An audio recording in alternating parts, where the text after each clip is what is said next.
Hi everyone, how are you all? So, after a long week, we came back, isn't it?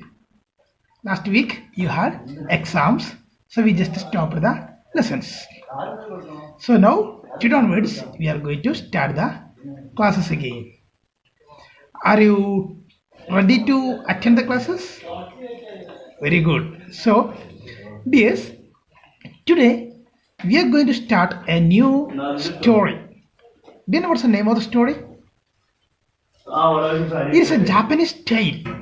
The name of the story is The Ashes That Made Trees Blue. It was written by William Elliot Griffiths. The story is based on Japan. So we can check what is there. Are you ready to check it? Then okay, we can go to the lesson. The Ashes That Made Trees Bloom by William Elliot Griffiths, a Japanese tale. In the good old days of the daimyos, there lived an old couple whose only pet was a little dog. Having no children, they loved it as though it were a baby. The old dame made it a cushion of blue crepe, and at mealtime, Muko, for that was its name, would sit on it as snug as any cat. The kind people fed the pet with tidbits of fish from their own chopsticks, and all the boiled rice it wanted. Thus treated, the dumb creature loved its protectors like a being with a soul. The old man, being a rice farmer, went daily with hoe or spade into the fields, working hard from morning until O Tento-sama, as the sun is called, had gone down behind the hills. Every day, the dog followed him to work, never once harming the white heron that walked in the footsteps of the old man to pick up the worms. For the old fellow was patient and kind to everything that had life, and often turned up a sword on purpose to give food to the birds. One day, the dog came running to him, putting his paws against his legs and motioning with his head to some spot behind. The old man at first thought his pet was only playing and did not mind it. But the dog kept on whining and running to and fro for some minutes. Then the old man followed the dog a few yards to a place where the animal began a lively scratching. Thinking it was possibly a buried bone or a bit of fish, the old man struck his hoe in the earth, when lo! A pile of gold gleamed before him. Thus in an hour, the old couple were made rich. The good souls bought a piece of land, made a feast for their friends, and gave plentifully to their poor neighbors. As for the dog, they petted him till they nearly smothered him with kindness. Now in the same village, there lived a wicked old man and his wife, not a bit sensitive and kind, who had always kicked and scolded all dogs whenever any passed their house.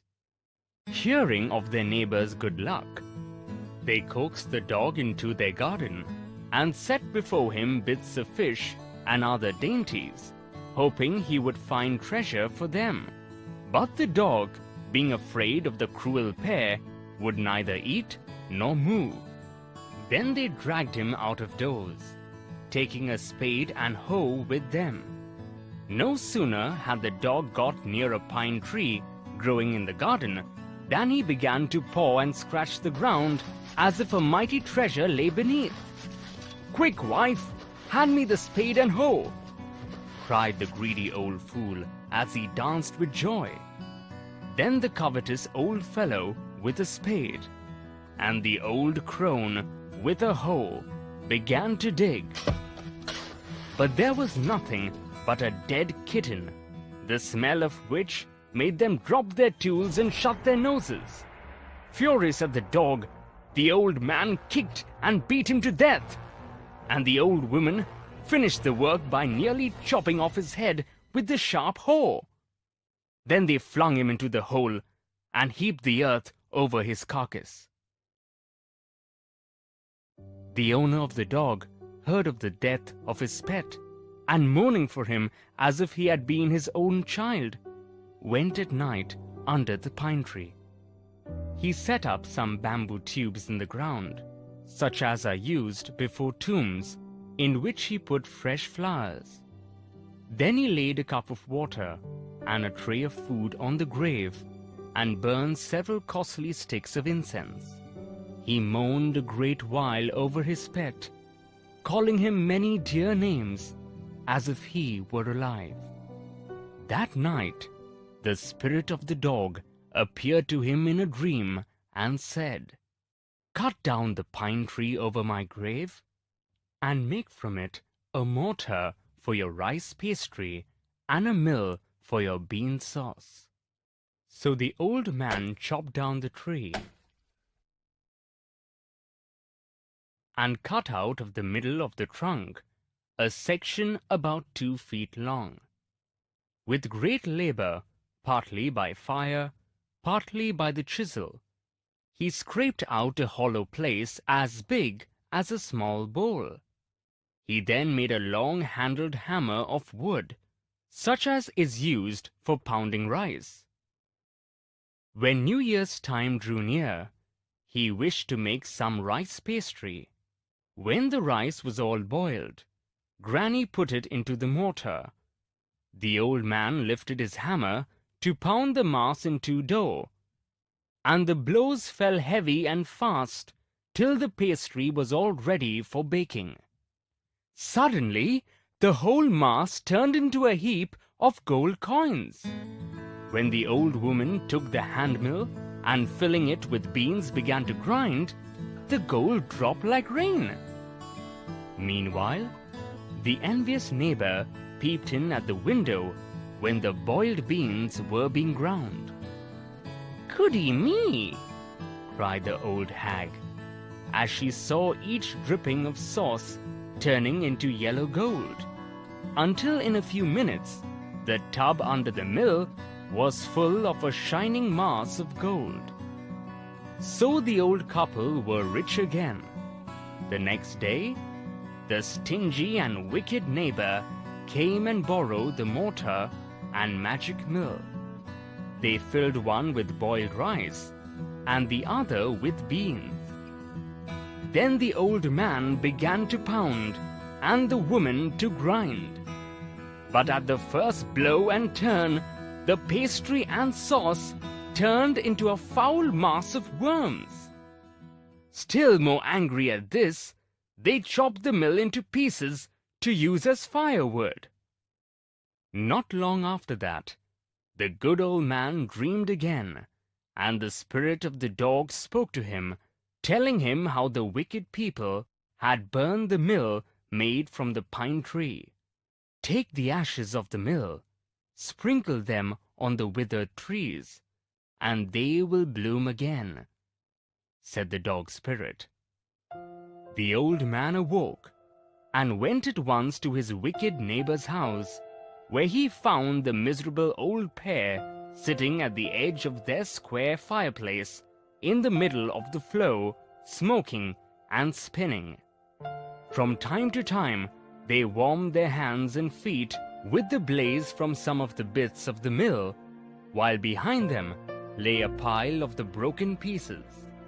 The good old man humbly asked for the ashes, though the covetous couple turned up their noses at him and scolded him as if he were a thief. They let him fill his basket with the ashes. On coming home, the old man took his wife into the garden. It being winter, their favorite cherry tree was bare. He sprinkled a pinch of ashes on it, and lo! It sprouted blossoms until it became a cloud of pink blooms which perfumed the air. The news of this filled the village, and everyone ran out to see the wonder. The covetous couple also heard the story, and gathering up the remaining ashes of the mill, kept them to make withered trees blossom. The kind old man, hearing that his lord, the daimyo, was to pass along the high road near the village, set out to see him, taking his basket of ashes. As the train approached, he climbed up into an old withered cherry tree that stood by the wayside. Now in the days of the daimyo,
"Get down on your knees!" seized the old fool by the collar, dragged him from the tree, and tumbled him and his ash basket into the ditch by the road. Then, beating him soundly, he left him for dead. Thus, That's all there for today. That is, the wicked man finally died in the mud. Okay, so you read the chapter very well. After that, you underline the difficult words in the chapter. After, we'll discuss the chapter. Okay, just watch the video only. We'll continue with the lesson. We'll explain the lesson later. Okay, in next classes, we'll explain the lesson. But till then, take care. Bye.